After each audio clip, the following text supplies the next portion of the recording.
Assalamualaikum warahmatullahi wabarakatuh.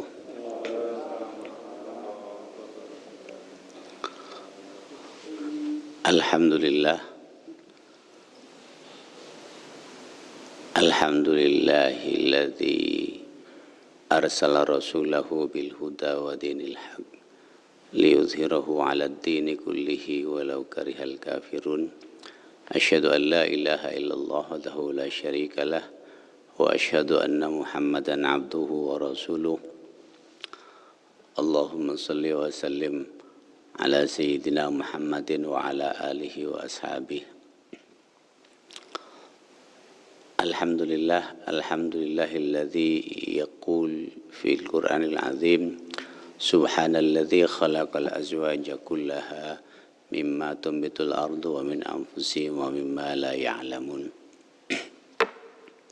Ma'asyiral hadirin, marilah kita panjatkan puji syukur kehadirat Allah Subhanahu wa taala karena kita sudah mendapatkan nikmat Allah,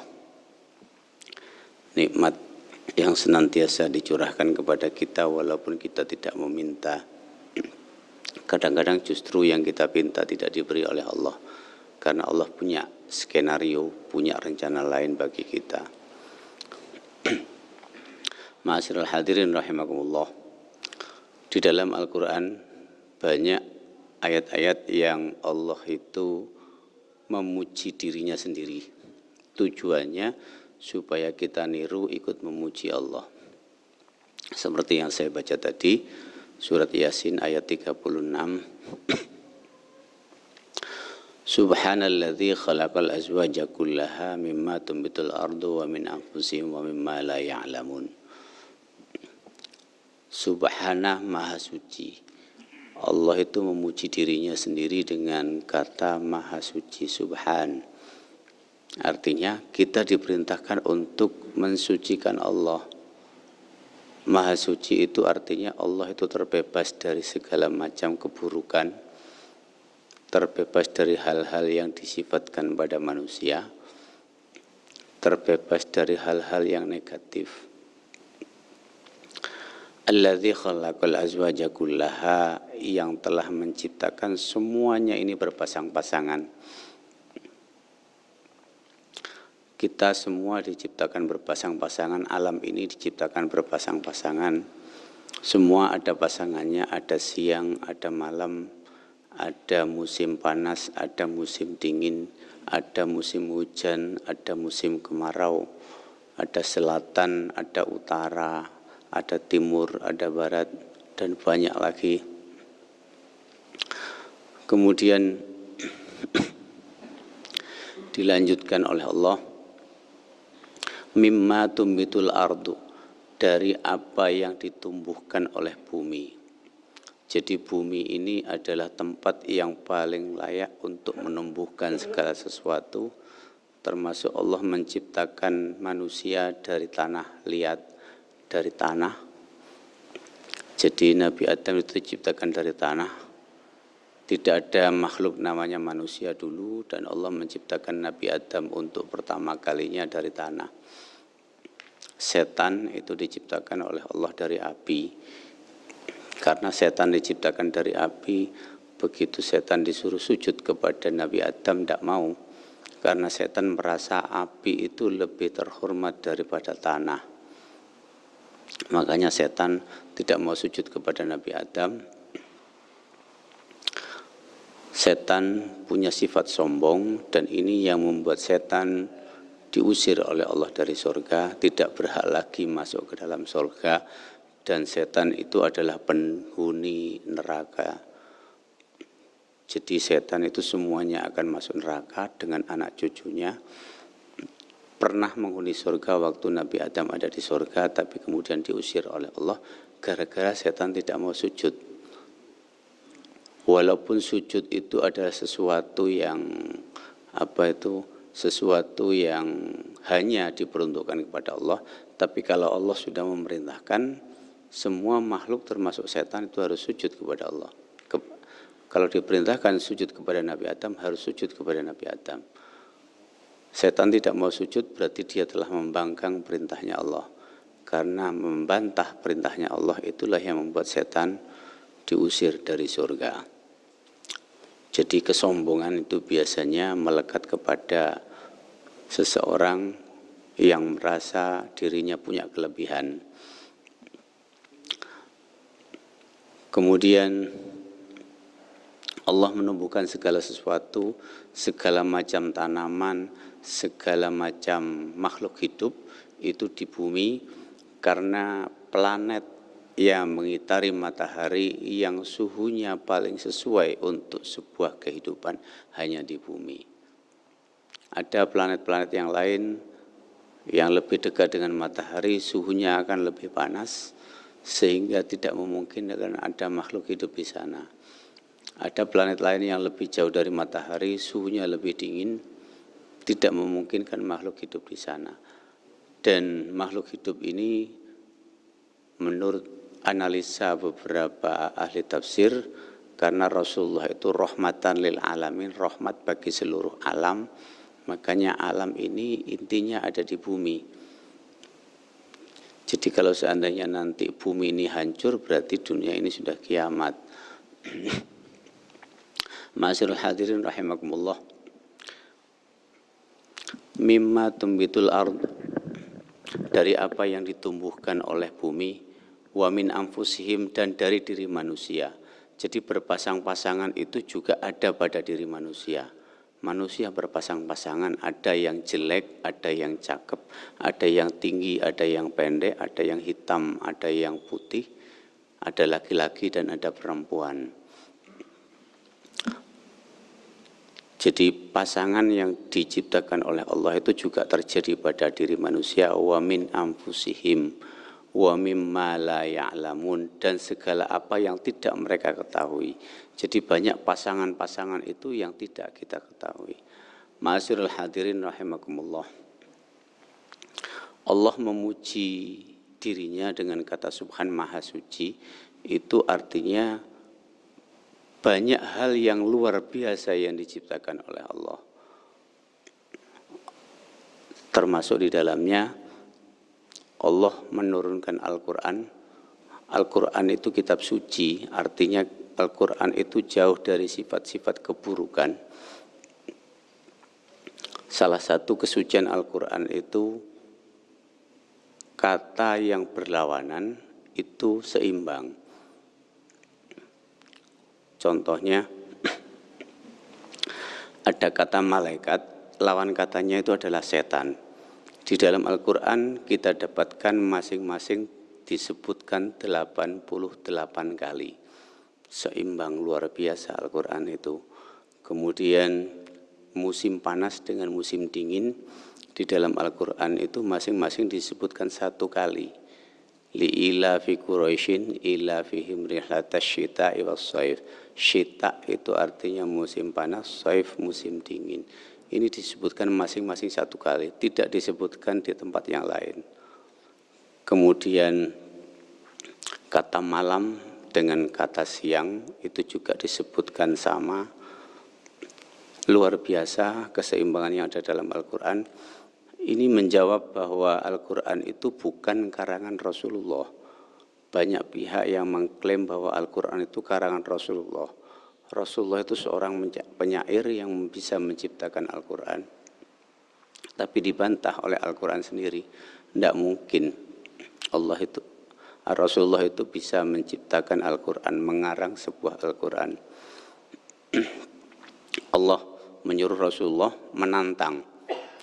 Qul, katakanlah wahai Muhammad, la ini ijtama'atil insu wal jin, seandainya seluruh manusia berkumpul dan seluruh jin berkumpul, ala ayyatu bimithli hadzal Qur'an, untuk membuat semisal Al-Quran, la ya'tu nabi mislihi, tidak akan bisa manusia seluruh dunia berkumpul dengan jin pun untuk membuat semisal Al-Quran, la ya'tu nabi mislihi, tidak akan mampu, walau kana ba'duhum li ba'din dhahira, walaupun mereka satu sama lain saling membantu.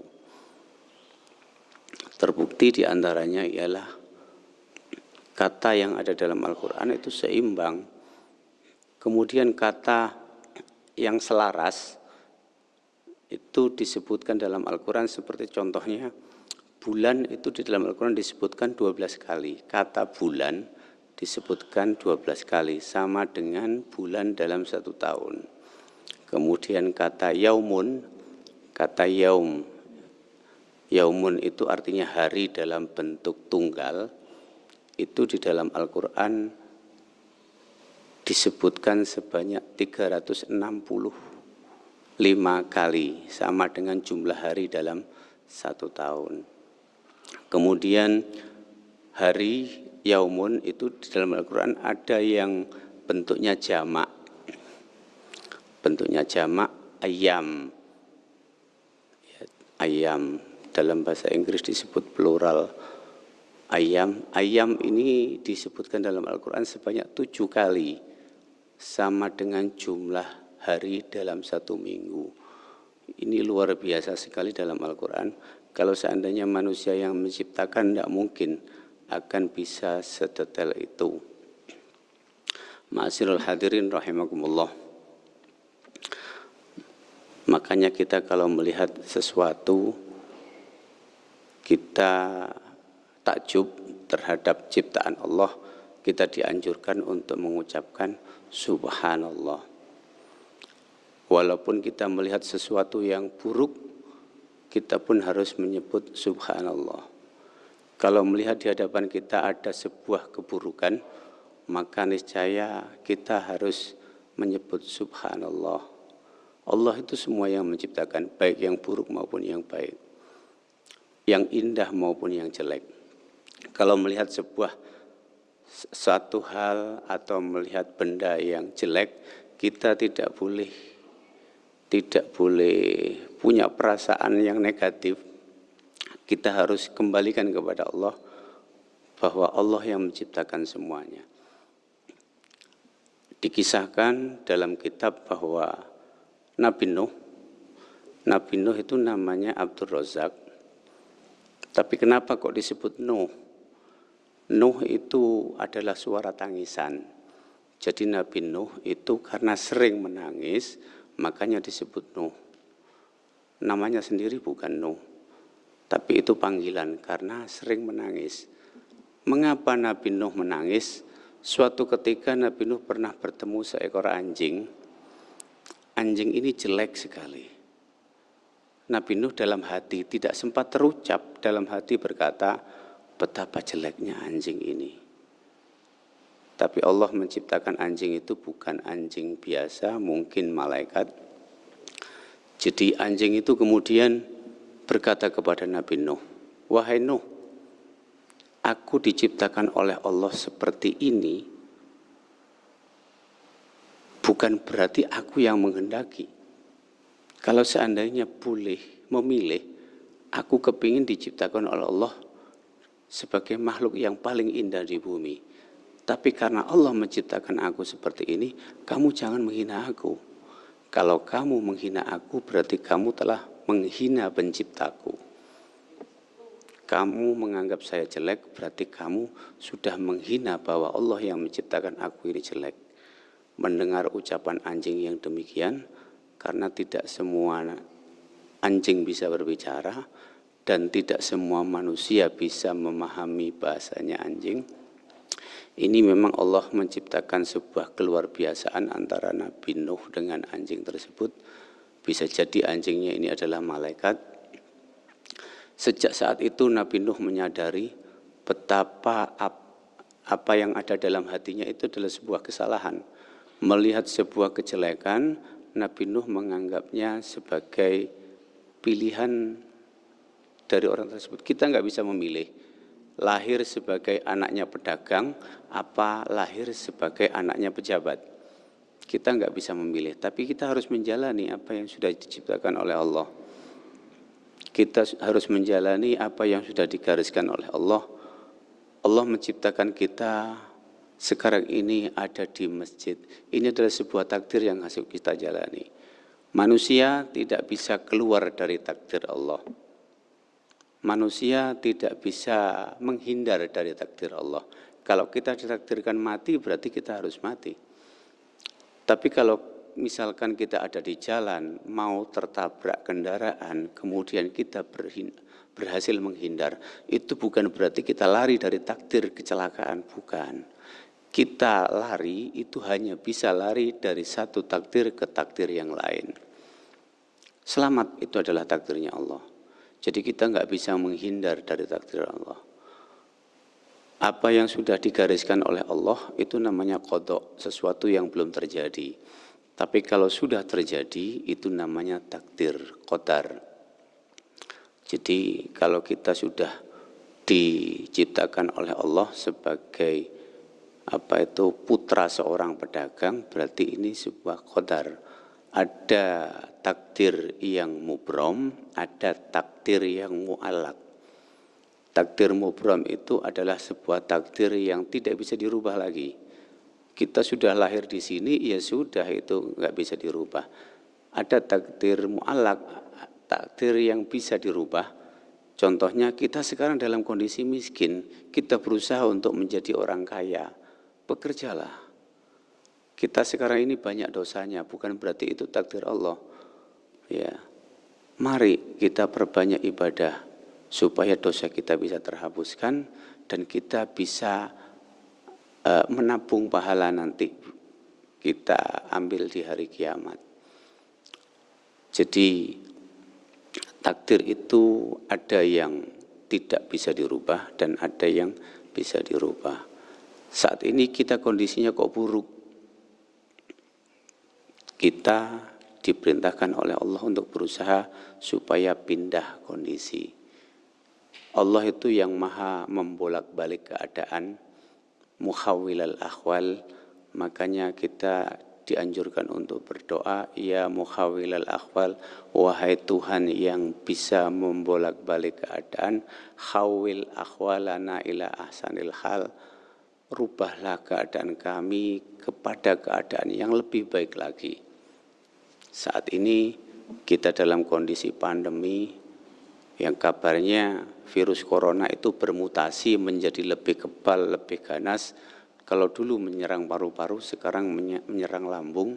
Virus corona itu, subhanallah, kita hanya bisa berdoa kepada Allah semoga kita bisa dirubah keadaan kita supaya lebih baik. Kita harus sadar bahwa apa yang diciptakan oleh Allah itu semuanya pasti ada hikmahnya. Cuma kadang-kadang karena kita tidak sabar, kita mengesampingkan hikmah yang bisa kita ambil dari sebuah kejadian, dari sebuah kondisi.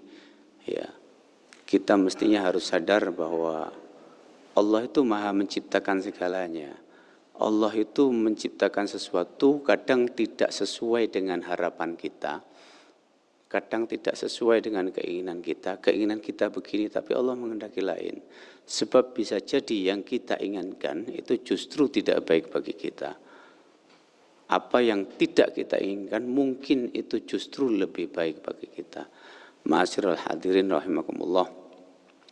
Jadi kalau kita merasa bahwa kita sebagai manusia ciptaan Allah, kita sebagai makhluk yang tidak bisa berbuat apa-apa, kalau melihat sebuah keajaiban, baik itu hal-hal yang baik maupun hal-hal yang buruk, kita harus senantiasa bertasbih, karena tasbih ini adalah sebuah kebiasaan yang dilakukan oleh malaikat. Malaikat itu senantiasa bertasbih setiap saat. Karena dalam Al-Quran dijelaskan malaikat itu pada saat menolak Allah menciptakan manusia, malaikat berkata, wa nahnu nusabbihu bihamdika wa nuqaddisu lak. Kami senantiasa bertasbih mensucikan dirimu. Kalau engkau menciptakan manusia, manusia itu akan menimbulkan pertumpahan darah, akan merusak. Tapi Allah punya rencana yang lain. Allah tetap menciptakan manusia karena Allah punya keinginan. Keinginan ini tidak terbaca oleh malaikat. Malaikat itu makhluk gaib, malaikat tahu apa yang akan terjadi. Jadi malaikat itu juga punya prediksi kalau Allah menciptakan manusia, nanti manusia itu akan berbuat kerusakan di muka bumi dan manusia itu akan menumpahkan darah. Terbukti putra pertama Nabi Adam, Qabil dan Habil, ini saling membunuh. Qabil membunuh Habil, jadi pada saat Habil menggembalakan ternaknya dipukul dari belakang oleh Qabil sehingga Habil mati. Jadi putra pertama Nabi Adam itu sudah ada yang membunuh. Apa yang menjadi prediksi malaikat itu benar, bahwa manusia itu akan saling membunuh, menumpahkan darah dan menimbulkan kerusakan. Sekarang kita harus sadar bahwa apa yang terjadi di bumi, apa yang terjadi di sekeliling kita ini adalah sebuah kerusakan. Dan kerusakan itu karena ulah tangan kita manusia. Kadang-kadang kita tidak menyadari apa yang kita lakukan itu merusak alam. Contohnya mereka yang punya kebiasaan menembak burung, ya karena burung yang biasanya memakan serangga itu ditembak sehingga serangga itu merajalela. Para petani bisa dirugikan karena hamanya itu tidak hilang-hilang. Salah satu obat untuk memusnahkan hama itu adalah musuh biologis dari hama tersebut. Karena musuh biologisnya tidak ada, hama itu bisa meningkat. Ini adalah sebuah kerusakan yang ditimbulkan oleh manusia. Dulu di Inggris pernah terjadi orang tidak tega melihat ada rusa yang dimakan oleh serigala. Karena nggak tega, mereka akhirnya berburu serigalanya. Rusa kemudian berkembang biak, jumlahnya banyak sekali. Karena tidak ada pemangsanya, maka rusa ini banyak yang mati kelaparan karena kehabisan makanan. Kondisi ini lebih mengenaskan. Jadi tujuannya kita baik, tapi ternyata itu justru salah. Pembangunan yang tidak direncanakan dengan baik justru akan membendung aliran sungai, pengairan, bagaimana air itu mengalir ke laut, ini terhalang oleh pembangunan ini. Makanya banjir bisa terjadi di mana-mana, salah satunya karena ini. Karena ya drainase yang salah, yang tiba-tiba ditutup oleh sebuah pembangunan. Jadi pembangunan yang kita lakukan tidak selamanya baik, kadang-kadang justru menimbulkan kerusakan. Ma'asyiral hadirin rahimakumullah, marilah kita pasrahkan semua kondisi ini kepada Allah.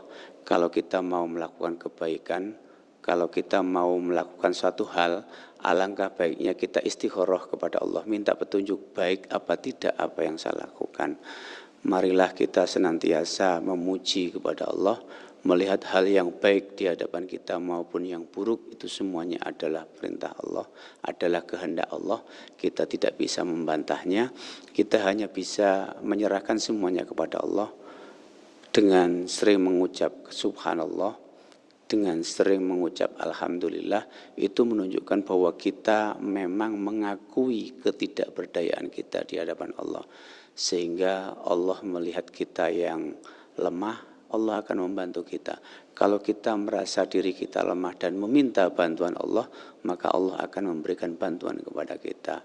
Semoga apa yang saya sampaikan bermanfaat. Semoga Allah senantiasa mengabulkan apa yang kita inginkan. Semoga Allah menjauhkan kita dari bala musibah.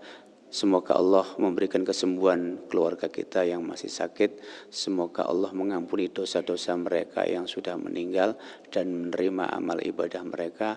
Semoga Allah memanjangkan umur kita dan melapangkan rezeki kita.